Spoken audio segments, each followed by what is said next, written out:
Morning family, I trust you're good wherever you are. In the previous video, we spoke about the yeast being compared to the kingdom of God, Matthew 13 verse 33.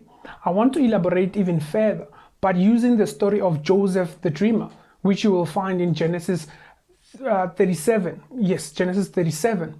The young man had a dream, and in his dream he saw himself being bigger than his brothers or even his father and mother. So his siblings ended up hating him for that. So they wanted to kill him at some stage. They wanted to kill him. So instead of killing him, they ended up selling him to slavery. So when he got to Potiphar's house, he tapped into his second gift. The first gift would be the one where he interprets dreams, but we'll get to that. So when he was in Potiphar's house, he managed the affairs of Potiphar so well that Potiphar left him in charge. And then the desperate housewife wanted to get jiggy with him, but he refused because he was, well, a righteous man.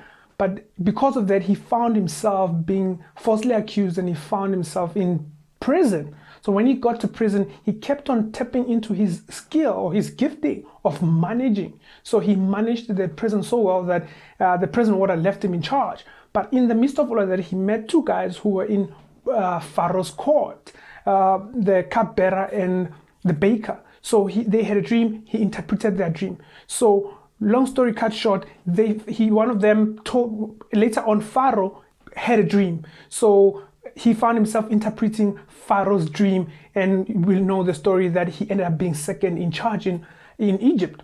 But the moral of the story here is Joseph, in all of that, he kept on working on his craft. He kept on working on his management skills. He kept on working on interpreting dreams. So that's what got him to be second in charge. So family, just like us, since we are like yeast, yeast knows what it can do and what it cannot do. Yeast knows its strengths and weaknesses. So we need to work at our crafts. Whatever God has given you, Genesis 1:26, he said you need to be fruitful. So you can't be fruitful if you do not have a seed. So God gave you a seed that you need to work on it, a gift, a talent, that you need to work at it like Joseph did.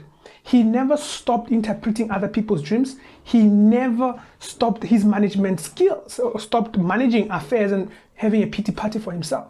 So I'd love to encourage you, like, whatever gifting God has given you, work at it. Work at it day and night till a point whereby you become the best. You dominate in that sphere. And whenever we need to consult, we call you.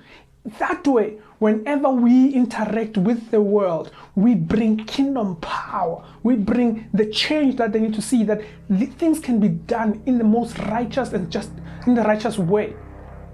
So family, find out what's your gifting. Find out what God has enabled you to do. So how do you find out? By spending more time with God. Thank you, family.